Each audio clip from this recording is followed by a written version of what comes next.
Welcome to Lynn's Warriors. Today, we're honored to host an exceptional young woman, Samantha Sarelli, crowned Miss Globe USA 2025 and proudly representing the United States this fall on the international stage. She'll tell us all about that. A first generation Albanian-American with roots in Connecticut, Samantha has made, I want everybody to hear this, has made service the cornerstone of her pageant journey, raising awareness about human trafficking with survivors, talking about them in interviews, educating different educational programs, and partnering with nonprofits around the globe. And beyond Sam's advocacy, she recently headlined an event at St. Patrick's right here in New York City. We'll talk about. I met Sam down in Washington last month at the White House Human Trafficking Roundtable that we had. And she is just a wonderful example of leading in our country. And let me see what's going on here. You're fluent in English, Albanian, and Spanish. Is that correct, Sam? Yes. Wow. There you go. And your ambition is to pursue law as an attorney and truly be a global leader in all of this that we're talking about. So, Samantha, we're going to talk about you a lot today, but let me first welcome you to the show. You are indeed a warrior, and welcome to Lynn's Warriors. Well, thank you so much, Lynn. It's an honor to meet you. I've heard about you before, so it's an honor to be here on your show. And thank you so much for all the work that you do to help fight this very important issue. Of course, but you know what, Sam? I can't do my job unless there's true collaboration. For instance, with you on the scene, with your crown and your journey with the pageant, and I need that information, like my focus group, for you to bring back to me, so like I can have different ideas or know what to pursue or what to advocate for. So it's, I'm going to just be thanking you constantly because we truly, in this mission, I'll call it a mission, with trafficking, with exploitation, we must truly collaborate. There's a lot of talk about that, but I want true collaboration. I'm getting real tough these days. It's like boots on the ground. What's really happening? And what is that take action? We always have to come away from something with a take action. I want everybody listening, all the warriors, to know the body of this video will contain all of Sam's information, all of her platforms. You can follow her on Instagram, where she's very prominent. But let's jump right in. I want to ask you, what inspired you to, your journey from Miss Connecticut, right, Teen USA, to Miss Globe USA? Give us a little bit of the journey of what you were thinking then, thinking in the middle, and thinking now, as far as platforms and issues you want to talk about and you want the public to hear about. So I won Miss Connecticut Teen USA 5 years ago. I started my pageant journey about 7 or 8 years ago. That was the first time I took the stage. And at the time, I never thought I was going to be good enough to win a pageant. When I kind of brought up the idea to my mom, I was like, Mom, look how cool it is. It's something that could change your life. Like, I'm not going to ever win any one of these because I'm not good enough. I'm not pretty enough. I'll probably just be in the back of the stage and I'll just be clapping for whoever does win, but it looks like something really cool. And that's when really pageants changed my life. I went from this very shy, insecure girl who had a really hard time using her voice and speaking up in class. I would walk around the halls at school and have my head down, and I always tried to be invisible because I just didn't ever think that I was good enough, and I just didn't think that I mattered. So pageantry really gave me that confidence to know that I do have a voice, my voice does matter, and that it kind of brought together everything that I really love. It brought together fashion. I had got to do the glitz and the glam, but it also, most importantly, gave me this opportunity to serve others, because that's really what any pageant title is about. It's serving your community. And you serve your community in so many different ways, but most pageant queens have a certain issue that we really like to tackle during our reign. And so when I finally won Miss Connecticut Teen USA, I was a freshman in college. This was right before the pandemic, literally just a few months before the pandemic. And I knew that I was going to use my reign to raise awareness on human trafficking. Now, I'm a first-generation Albanian-American. My mom's friend was trafficked, and she was 14 years old. She was engaged to a guy in Italy, and she went off to her fiance. It was after the fall of communism. She went for a better life. And she never saw her friend again because it was a trafficker. And so growing up, in that patriarchal kind of culture where, women didn't have a voice and that they always kind of put the blame on survivors and victims and kind of shamed them, I knew that I wanted to use my reign to be a voice for the women in my community, but I wanted to be a voice for the women across the world because human trafficking doesn't just happen in third world countries. It just doesn't only happen, in these other places. It happens right here in the US in our own backyards. And child sex trafficking has been reported in all 50 states. Oh, yeah. So it's important, I knew as a youth title holder, to kind of raise awareness on this issue. Now, that being said, I was 18 years old at the time. No other pageant girl was really using that as their platform. Especially at my age, you didn't really see teen title holders talking about human trafficking because it's a difficult issue to talk about, When you're a title holder, you're going to schools, you're visiting little kids, you have so many young girls who follow you and look up to you. And most parents don't really want to expose their Right. kids to something like human trafficking.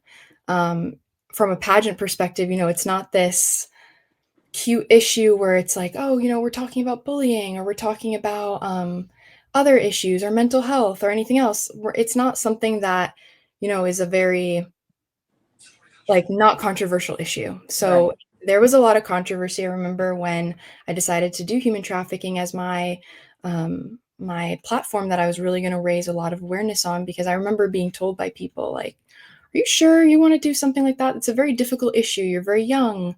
It's controversial. It's." There were some people that were a little bit, kind of hesitant about me doing it, and I always used to tell them, "It's happening to 5-year-old girls in our country. It's happening to 8-year-old girls in our country. If it's happening to girls my age, then yes, the youth needs to know about this issue, and we need to be informed, and we need to have young people talking about it because it's happening to girls like me." And then when the pandemic started, all of my appearances went virtual. They were all canceled. And I knew, all right, I'm still going to find a way to make a difference in my community. And that's when I started my video series. I did a bunch of virtual events on human trafficking. And that's really when I got to know so many survivors from across the globe and kind of be a voice for them and also uplift their voices during this time. And then even when I gave up my title as Miss Connecticut Teen USA, just being Sam, I continued the work that I've done Good. to Mhm. fight human trafficking, and I continued it, and then it's continued on to me being Miss Globe USA and doing my international panel at St. Patrick's Cathedral this year and last year, with continuing with working with different organizations, nonprofits. So I also developed a bilingual anti-trafficking program for high school students. So it's just been a lot, but I know I kind of threw a lot out there, but No, no, you made it easy for me because you answered all my questions. But no, one of my next question, Sam, was going to be like, why did you pick this as a platform? You answered because your mom had this friend with this horrific experience. So you kind of grew up knowing about it, firsthand knowledge. And also you answered my other question. I was going to say to you, don't you in the pageant world, didn't you get some kickback?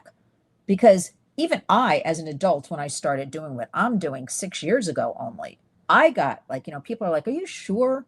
Because my background was entertainment and marketing and all that and music. They're like, why would you want to do that? You could do that, which seems a little more glamorous. So you answered all that. But I have to say to you, Sam, and I mean this from the bottom of my heart, good for you, because we need you to do this. And also, I like when you said, you know, usually in showbiz, I'll say for shorthand, over the years. And remember, I was not focused on all of this like years ago, working in the music business and all that, but they always wanted us to help like other countries kind of thing. And until I started doing this, realizing, and you brought it out, it is happening here in every town, city, and rural area, right? Exploding because of the internet, frankly, has made it very easy for everybody. But I wanted to say to you, pushback from schools, um, human trafficking, child sex trafficking. I look at it, so many issues which you touched upon, bullying, mental health. It all goes into girls being vulnerable, isolated, and then finding somebody, a stranger online they're talking to. But I want to go back. You can answer it or not answer it, Sam. yeah. Why did you think at a young age, only if you want to share this, why did you think you were not good enough? Because I was in the room with you, in Washington. You're extremely, you're self confident, you're beautiful, you talk to people, so you're social. Why did you think at a young age you weren't good enough? I had just been bullied a lot when I was younger, and I just never really felt like I fit in. And I think when you have that for so many years and you just don't feel good enough and you compare yourself constantly to others and you have your fair share of mean girls, it kind of just makes you grow up thinking that you just don't matter. And so I was just very self-conscious. I had a lot of insecurities, and yeah, I remember just wanting to always feel invisible. And that's why really with my pageant title, why I'm so open about it and why I tell so many young girls is that Good. I meet so many young girls who I kind of look at them and they're like a younger version of me. And if I can inspire them through my journey and through the things that I've been through to use their voice and know that you do matter, because we all matter. You know, we're all children of God, but we all matter and we all have the ability to make an impact on someone's life. I think people think you might need the crown and sash or you need thousands of followers, but each of us can influence somebody else. And I always say that at the end of all of my events that I do, like, we all are an influencer in our own ways. If you have 10 people who follow you, that's 10 people's lives that you can make an impact on. If your friend group, is 5 people, that's 5 different people you can impact. So I know that for me, especially as a title holder, and I don't want to take credit or anything, but I will say that after my reign as Miss Connecticut Teen USA, I saw a lot more pageant girls use human trafficking as their platform, which got me very, Copycats. yeah, I got very, very excited to see that because, and again, I'm not taking credit, maybe it was just coincidence that it Take was credit. after. No, I say take credit because if we haven't seen it before and you were the leader, that's a warrior's move. You take credit for it. I think it's Well, because of you. I'll take credit for you. It's because of you. You know? thank you. But yeah, it just made me so excited because seeing more young girls take on this issue and seeing more people care about it meant that I was able to make an impact on others. And the fact that I've had other, young girls or even survivors who message me and feel really inspired by the fact that I'm using my platform, it just shows that we all have the ability to make that difference. And I always tell people, I'm not anything special. I'm just doing something. I feel like God has called me to this. I'm grateful for this platform that I have. And that's exactly why I really wanted to continue as Miss Globe USA to use this international platform that I have. Is if people are going to, follow me, you're not going to just see a pretty face. You're not going to just see, the beautiful photos on Instagram. You're going to get substance from me too. And you're going to learn something from me. And that's really what I try to encourage other young people to do is use your voice, use your platform, use it for good, because each of us can make a difference. Yeah. I mean, Sam, you have the best message. I mean, this one of the reasons I wanted to sit down and just talk to you and share your voice and your expertise, because exactly what you're saying is what our vulnerable young people need to hear today. I mean, kids, obviously, right? Young teens, young people. This is the messaging right now, a message of engaging and educating and empowerment, right? And I like what you said, our goal at the Warriors is if we help one person or child a day, we've done our jobs, just one. So you don't need millions of clicks and likes and followers to do any of this. You just need to have that mindset of helping those around you, helping one. So I love that messaging. Let me ask you something. When you go into schools, what grades have you gone into?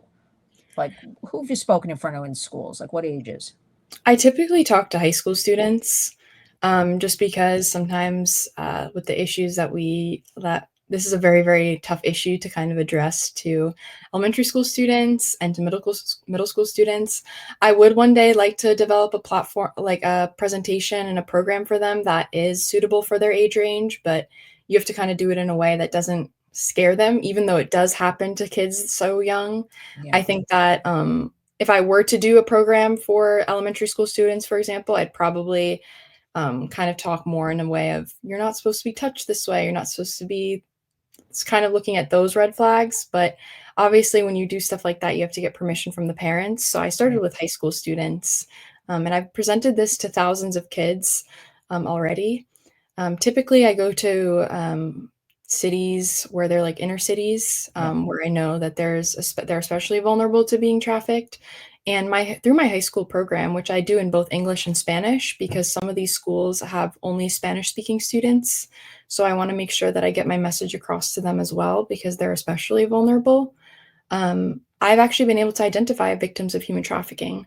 I've had, Yeah. the principal, I've had the school social worker, email me after an event or after a presentation, and they'll tell me, hey, we had a group of children come up to us, and now we're getting them the help they need because they realized that the situation that they're in or the situation that their family member is in isn't normal through your presentation, which I think just goes to show what we really need. One of my big dreams and goals would be to have in all 50 states to have a high school program implemented to teach kids about human trafficking and also teach teachers and parents Yes. too one day, because I think everyone needs to know the warning flags and the red flags. Yeah. It's you give me so much to think about as you're talking, and we're saying like yes, yes, yes to everything you're saying. We know from our work with law enforcement that we do at the Warriors, the ages are the youngest of the young with all of this. So we really have to get into the schools even earlier. Like I go into fifth, sixth, seventh, eighth. I'd even like to go in starting age appropriate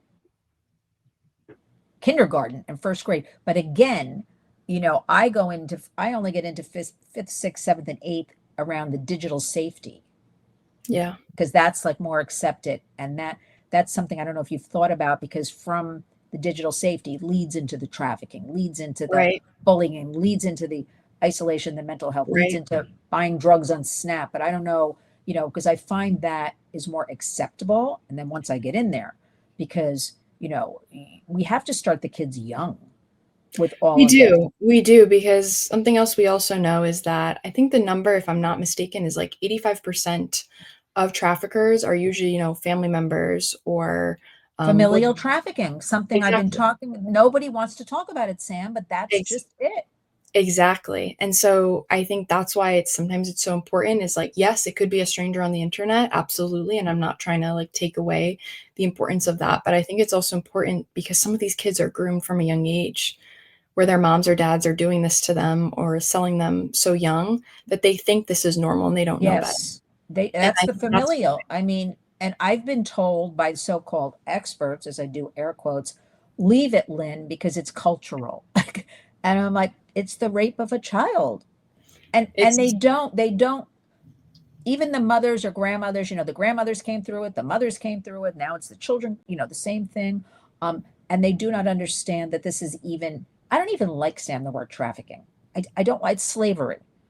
Nobody likes that word either, but this is what it is, the enslavement of people. This is what it is. Trafficking, I think, all the speaking we do, I think, Sam, they think it's like a car and a truck, which it is sometimes. But I just started recently saying, let's be real. yeah, We have to talk about familial trafficking it because is. this is in New York State. That is the bulk of where it's coming from is, and nobody wants to talk about it. We We have have to to, talk about that. because it's so common. I mean, I don't know if you saw in the news a few weeks ago. I was sick to my stomach. I saw in Alabama, I think it was Cobb County, there was a group of like 7 or 8 traffickers. There was 2 sets of parents who were selling their children from Yes, 3 to 15 years old. Just just sickening to hear that story. it is sickening. But it's the thing that I haven't been able to fully wrap my head around, and I still can't get that answer even 5 years into doing this, is how does a parent sell your own child? How does a mother who carried that child for 9 months, birth that child, how do you sell your own baby? A toddler, a 5-year-old, a 12-year-old, a 15-year-old, how do you sell your own child? I don't think I'm ever going to be able to There understand. is no answer because that is the one question as a mother, and I'm inundated between law enforcement, what they tell me, and everything you're hearing, or just headlines, and um, I've come to one conclusion about that, Sam, and you know what it is? It's just pure evil Yeah, because there's no way to explain this. To It's just pure evil. And yeah. I don't know. Actually, I posted a story this morning, and it's anything to do with babies. I can stay in my work and keep going, going, going, but I stop when I get these things about babies and the mothers giving their babies. I almost like can't talk. And I can talk, I'm a talker, but we don't know, but I feel like also because there's so, although it's happening now, there's been no accountability as a whole, I'll say, right? Yeah. Or we have laws that have, and this is across all 50 states, that have not been enforced. Some states do a better job.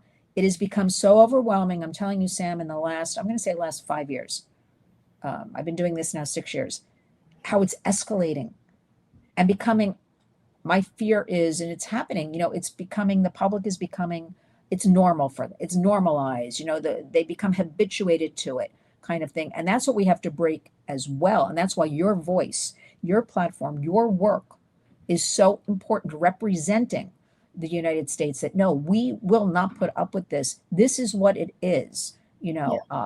and especially young people. And I just want to go back because I just thought of something. You mentioned Mean Girls. There are Mean Girls my age. Oh, Okay. they're of every age. And I want to tell you something. You're wearing the crown and they're not. So I say no, and it's like, no, I didn't know Mean Girls existed at my age. I thought that stopped in like fifth, sixth, seventh grade. And then I No. realized they are all over the place, but we have to Yeah. stay on point. Like we have to just let them I fall to always the wayside. Exactly. I always feel like if you are truly happy with your life and you're truly successful, successful people don't have time to talk Yes. badly or be rude to other people. They're focused on their own success and being the best version of themselves. So honestly, now as I've gotten older, I take it more as a compliment when, people are using your most precious resource in this Yeah. world is your time because you can't get it back. So if you're using your most precious resource to talk badly about me, that says more about you than it does about me. And that's kind of Abs- how I handle it. Absolutely. I want everybody to hear that message, every age to hear that message. We have to remind everybody. Tell us, you mentioned prior to us, starting to record this, that now, did you say the end of the month coming up? You have for now. Tell us what you're going to be doing. What's required of you? Where are you going? What's happening? Yes. So end of September to mid-October, I will be leaving. I will be competing in Albania, which is the funny part about this whole thing is that since I'm a first-generation Albanian-American, Wow. I'm representing the US in Albania at the International Miss Globe competition.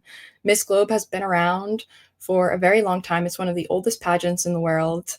And I'm extremely excited and honored to be representing the greatest country in the world, the US, at Miss Globe.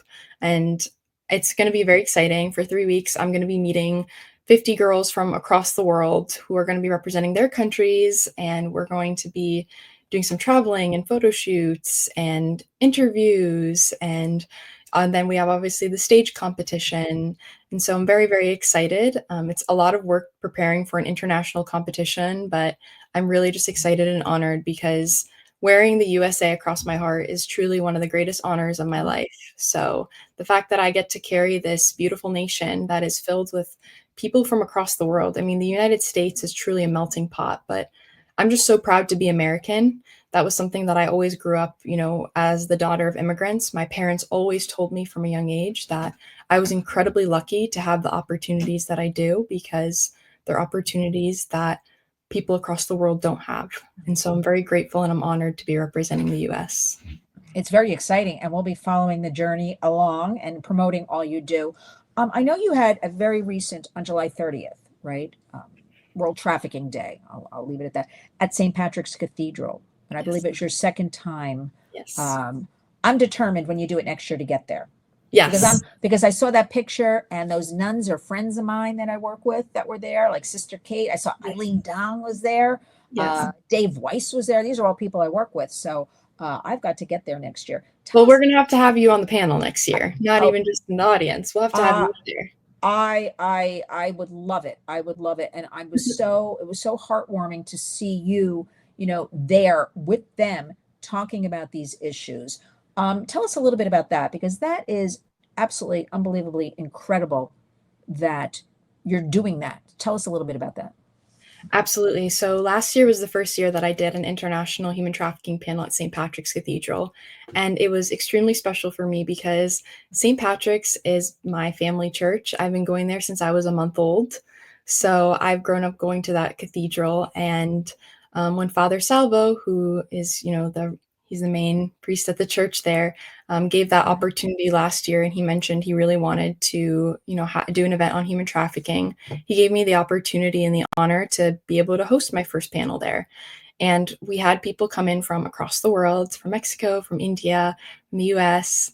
And it was an amazing panel. It was really, really successful. We actually had a survivor of human trafficking in the audience who told me afterwards that because of that panel, she was finally getting the help that she needs, which I Wow. think just goes to show you how impactful these kinds of events can be. And so this year, Father Salvo really wanted to do that again. And he brought in Mira Sorvino, who has been a really big advocate for this issue for many years now. And so being able to work with Mira was a great opportunity because she knows so many people in the anti-trafficking field because she's been doing this for so long. And so we were able to have a really important conversation.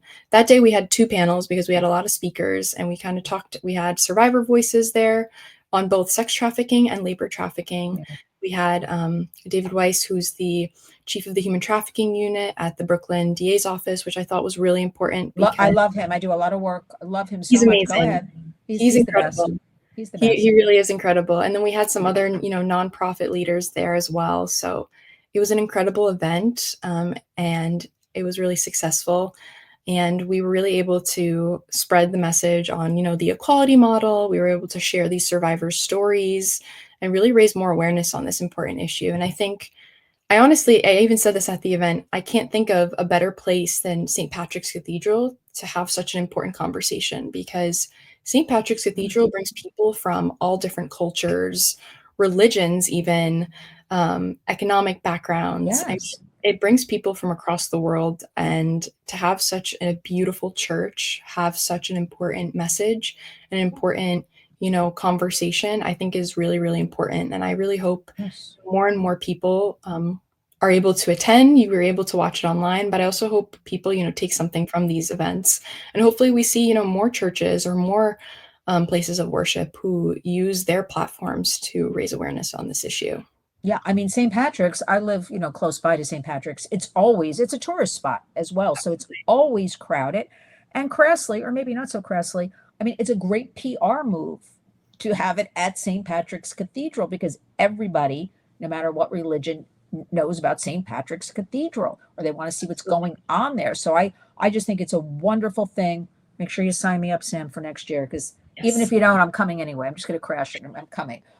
Doing that. Perfect. No, because you know what? It's just anytime we can, it's as you know, everything's part marketing and PR.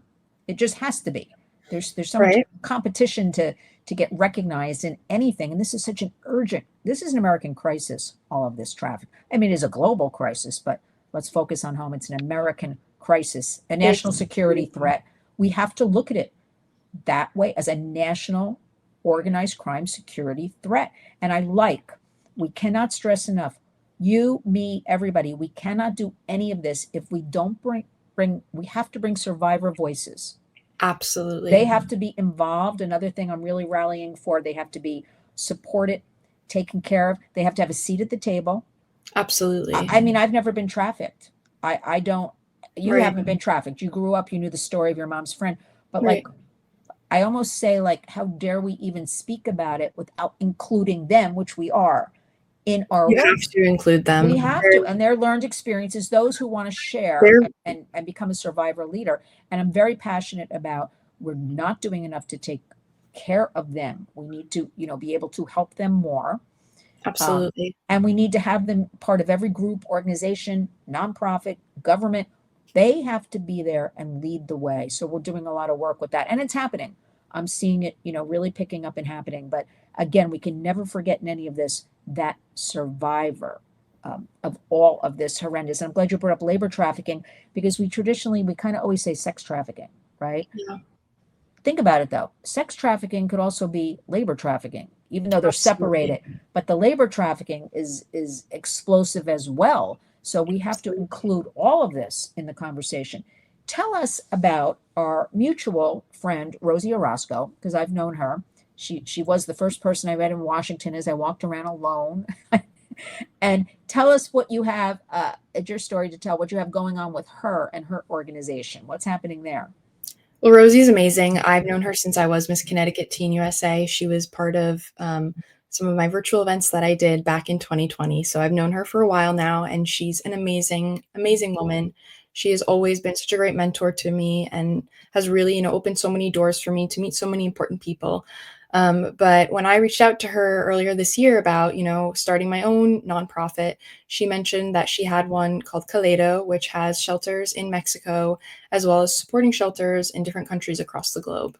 And because I do want to one day open a shelter in Albania for trafficking victims, I really wanted to have that experience to learn more about the work that she does. And because of the work that I've been doing, she'd offer me the position of taking over as president in 2026. So currently, I'm just an ambassador for the organization, just raising awareness for it. And I'm going to be, God willing, taking over as president one day. And my goal is to open up a shelter in Albania as well for trafficking victims. So I'm really Excellent. grateful for Rosie and for everything that she's done for me and for the work that she does, because she is such a strong, brave woman.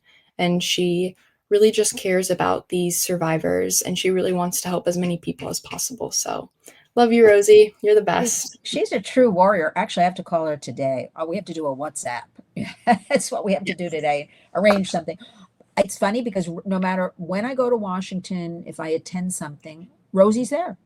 She's always there. She's like always. And I even, she was even at something fairly recently, a couple of months ago. I'm like, I'm gonna stop in because we try to always get together and collaborate or whatever. I said, I'm gonna be out of Washington. Come to this event. I was sitting in the front of the room. She came.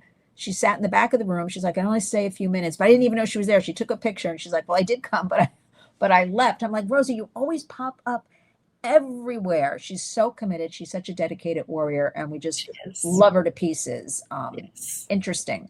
I love the idea of you being president. I think that could be very, moving everything forward, raising the awareness, uh, Absolutely. funding. Even we always have to talk about funding talk about the evil in the room, but that's part of everything. That there is Of never course. enough funding.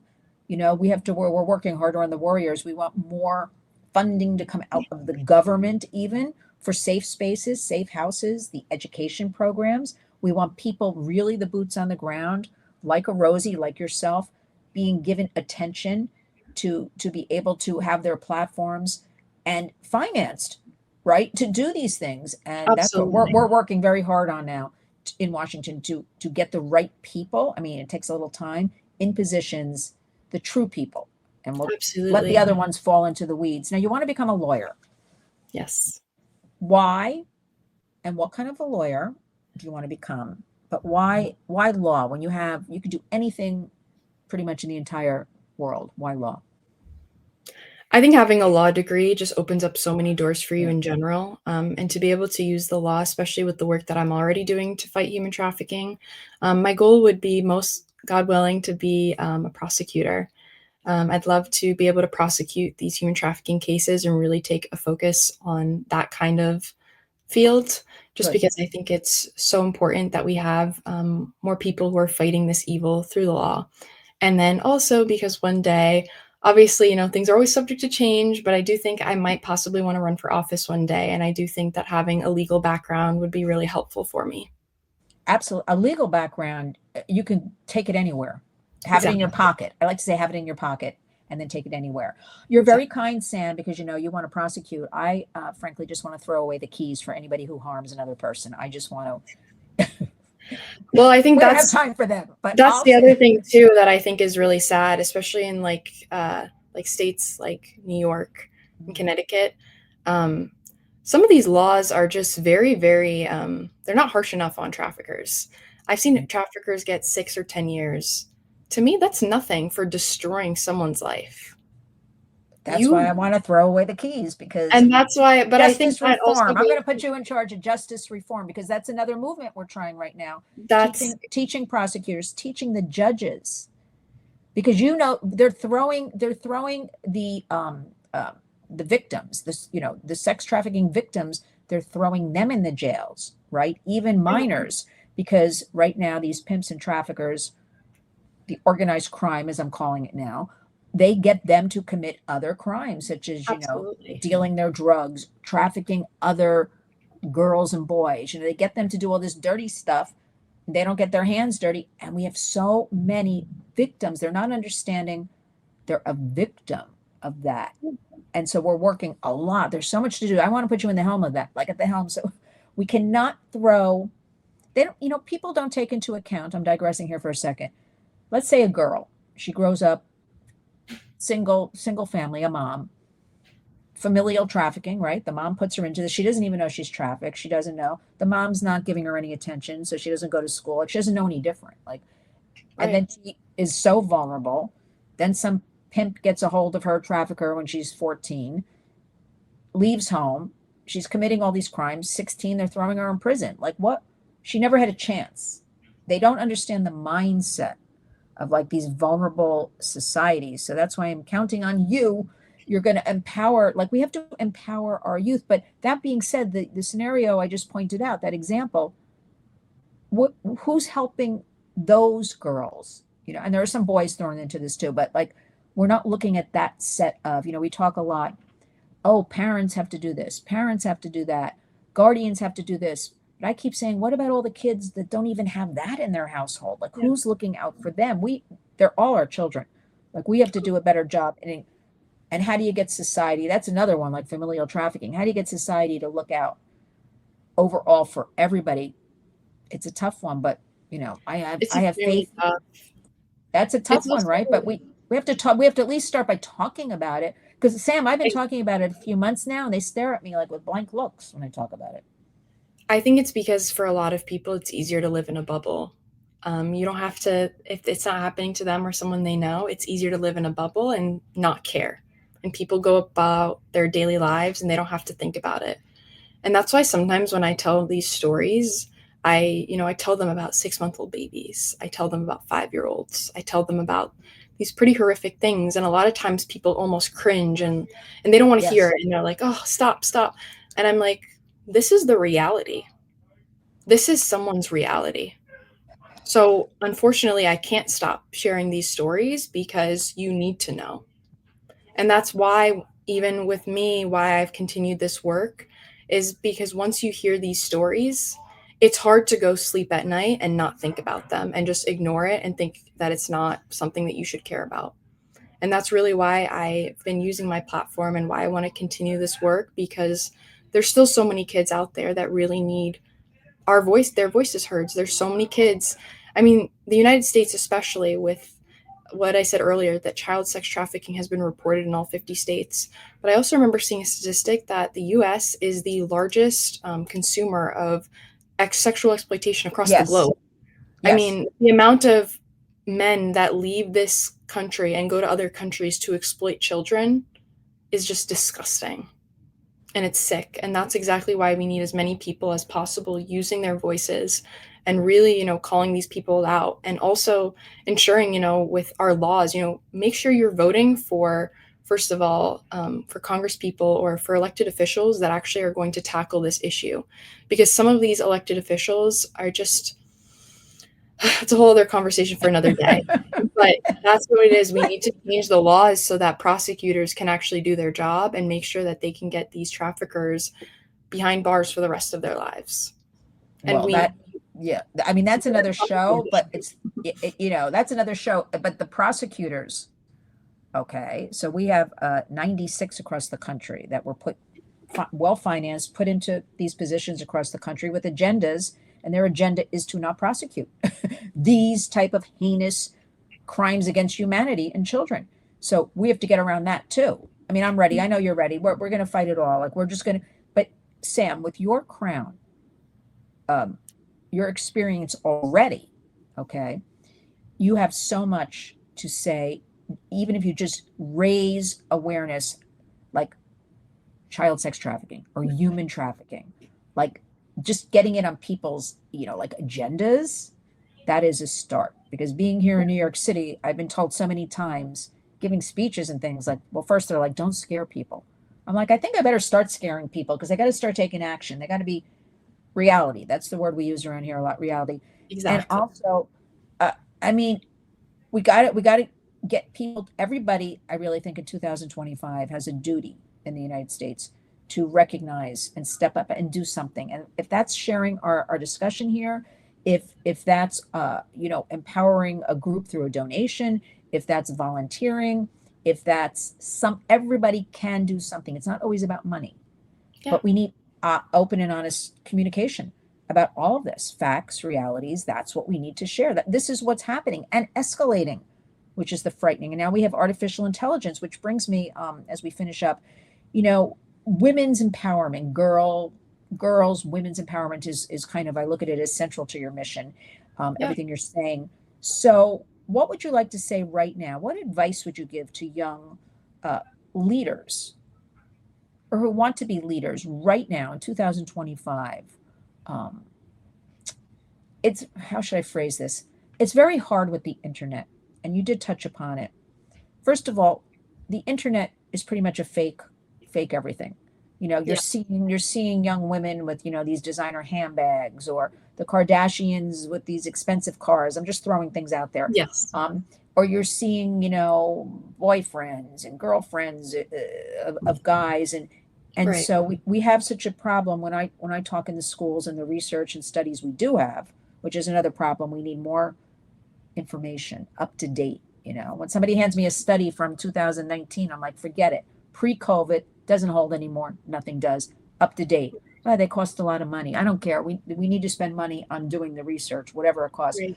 But it's very hard, especially if a teen, a child, a teen, a young person, they're not getting, they're feeling very isolated these days.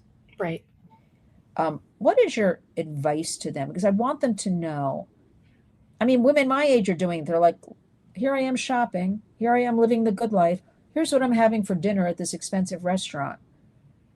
How do we get around this? Because I want all of our kids and our young people to know that's like all fake and doesn't matter. You did touch upon it. What is your message right now to them going forward? Well, yeah, kind of what you said, social media is fake.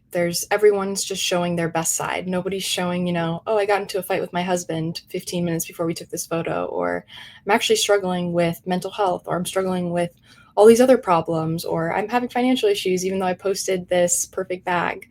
So I would always just encourage people to kind of take social media with a grain of salt, but also we can use social media in a positive way. Yes. It's very easy to use social media in a negative way as a way to compare ourselves to these false images and compare ourselves and ask why we don't have, that bag or that car or that house. I think what we need to start reframing social media and looking at it is, first of all, being more real with what we post. But second of all, kind of what I was talking about earlier is each of us has a voice and each of us can influence someone else. So when it comes to something like human trafficking, educate yourself on it, but also tell other people about it. Share a news story, share the information that you learn. Follow other accounts and follow, other nonprofits that are doing a lot of work. Share their messages, use your platform for in a positive way. But, I'm one person and I'm doing my best to influence the people in that follow me, but each of and every one of us can influence someone else. So use your voice, use your platform, and find a way to bring people together and learn about this issue. I actually even said, I've said this before, that I really think that what makes someone a great leader isn't just the ability to speak for themselves and be strong and confident in a group of people, but can you inspire those around you as Yes. well? And can you inspire those around you to fight for others too? Because I think that's really what we need in today's world. I think we live in such a selfish world where it's me, me, me, me, me. How can we bring everyone together to fight this issue? How can we care for one another? Because at the end of the day, we're all human beings. It doesn't matter who you are, where you come from, any of that. We're all human beings. How can we make the world a better place for each and every one of us? And how can we, make an impact on someone else? Because like I said before, you don't need to be rich. You don't need to have thousands of followers. You all can influence someone. And so it just takes one step and genuinely leaving that bubble, getting a little bit uncomfortable, and just putting yourself out there to care for others. I mean, I don't even know how to top that. That is an excellent final message. Also, leveraging the internet for good, because we live in this digital world. It's not going away. So even with the advent of, AI now, and there's a lot going on with artificial intelligence.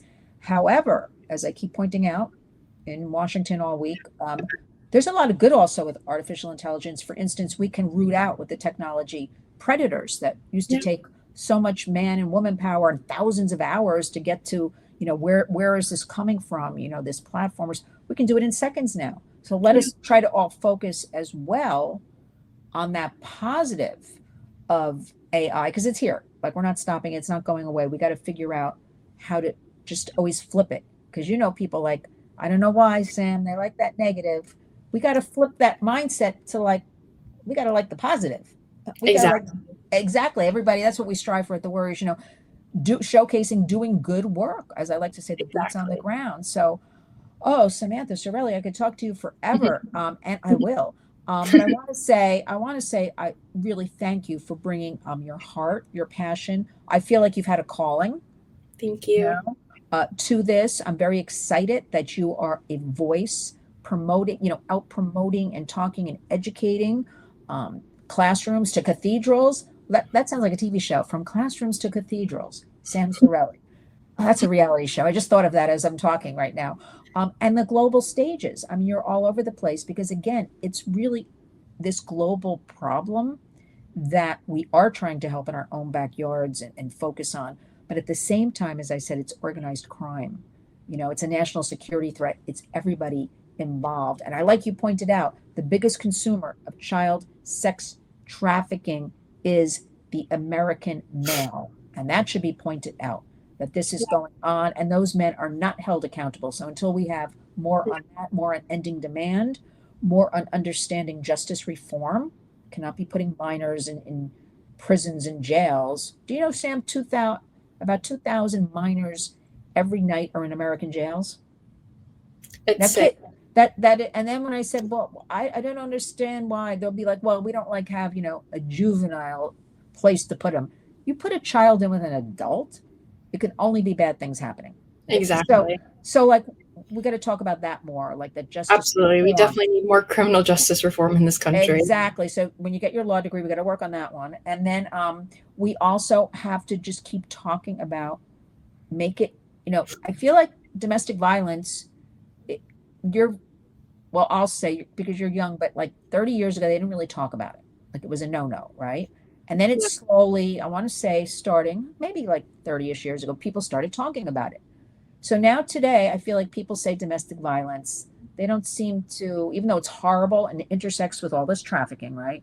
Absolutely. But they don't like cringe, like it's more accepted. We have to, as I said, it intersects with human trafficking, okay? We have to bring that out, this human trafficking, this sex trafficking, and make it like that, like domestic violence, bringing it to the forefront. So we got to work on that one as well. But, I just appreciate the work you're doing. I'm going to have everything again in the body of this video and share some of your videos. But I thank you. We thank you for sharing your vision. And I can't wait to just watch you and see everything you're going to accomplish. It is like infectious for me. It's making me feel so good. I am your cheerleader. We are the Warriors. And we wish you so much luck with Miss Glow and beyond Miss Glow, but we'll talk beyond that. And you know what? I want to say to you, Sam Sorelli, you're indeed a warrior, but I want you, and you're already doing it, to go forth and create history. Yeah. Thank you so much. It's an honor to be here with you today. And I look forward to definitely working with you in the future. And I feel grateful that God brought us together and that we're hopefully able to help make an impact on even more people. So thank you so much for the opportunity to be here on your show today. Thanks, Sam. Thank you so much. We'll talk again soon. Yes. Thank you.